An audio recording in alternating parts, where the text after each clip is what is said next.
hadn't spoken to my father in months before he died. Not because we fought, not because we were angry, we just drifted. That's how it always was with him. He existed in the same house, the same rooms, the same dinners, but emotionally, he lived somewhere else, somewhere none of us could reach. The call came early in the morning. My mother's voice was calm in a way that made my stomach tighten. "He passed in his sleep," she said. "No pain, the doctors think it was sudden." I remember staring at the wall, waiting for something inside me to break. It didn't. I flew back home 2 days later. The town hadn't changed. Same grocery store, same gas station on the corner. Same silence that felt heavier than it should have. The funeral was small, smaller than I expected. No co-workers.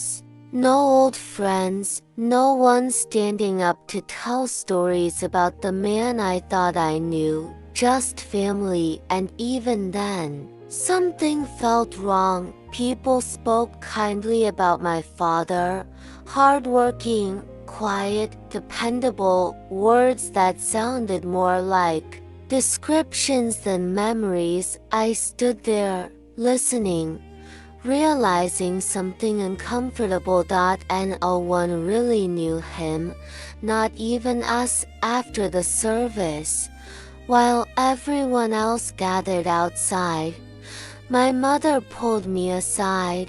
She handed me a small envelope, plain, unmarked. Her hands were shaking.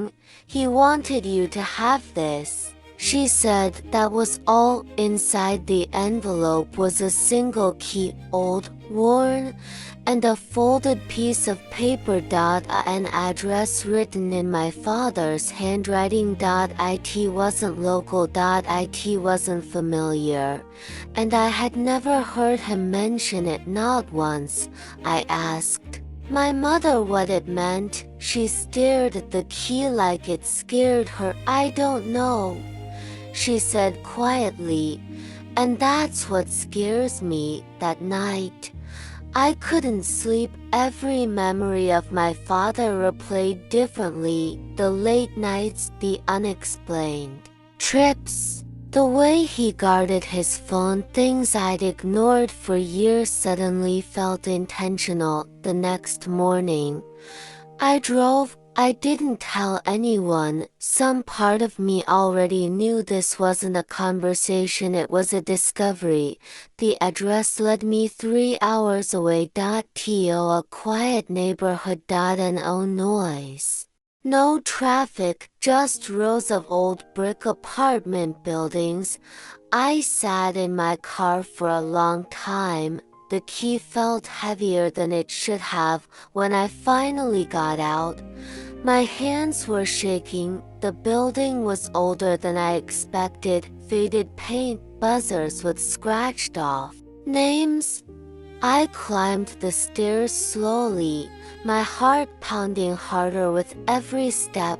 Apartment 3B. The key fit. The door opened easily, too easily. Inside, the apartment was clean, not abandoned, not dusty. Lived in. There was a couch, a small kitchen table, a bookshelf, and framed photos on the wall. Not of my family, not of my mother, of a woman and a child. The woman looked familiar in a way I couldn't explain. The child looked about 10 years old. Dark hair, same eyes, same nose. My father's face stared back at me from someone else's child. I sat down hard on the couch. My chest felt tight. This wasn't a mistake. This wasn't a coincidence. I walked around the apartment slowly, like I was afraid the truth might hear me and hide.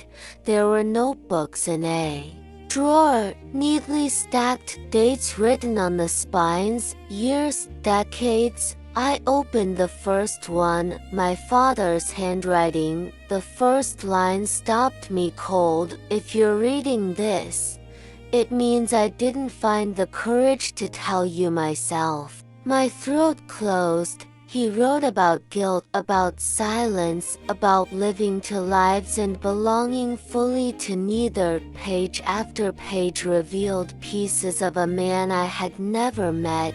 He wrote about a woman named Margaret, a love from before my mother, a relationship that ended badly, abruptly, without closure. Then came the line that changed everything. She contacted me again 10 years later and told me I had a son. My hands were shaking so badly I had to stop reading. A son, the child in the photos, the apartment, the secrecy. It all snapped into place. He hadn't cheated, he had hidden. There was another notebook, and another, each one detailed visits, financial support, watching from a distance, never crossing a line, never disrupting lives.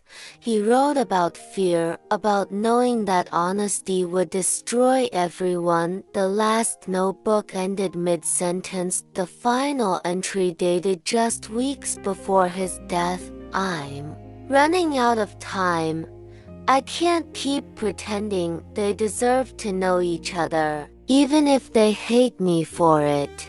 My heart sank. There was something else on the table, another envelope, smaller, my name written on it. Inside was a photograph, the boy again, older this time, standing next to my father, their faces blurred, like the photo wasn't meant to be seen, and a single sentence written on the back, he already knows about you. I sat there, staring at those words, feeling my entire understanding of my family collapse. My father didn't just keep a secret, he built a parallel life, and somewhere out there was a brother I never knew existed, who knew about me. I locked the apartment behind me and stood in the hallway, unable to move, because I realized something terrifying. This story didn't end with my father's death. It was just beginning. Thanks for watching. Subscribe for more videos.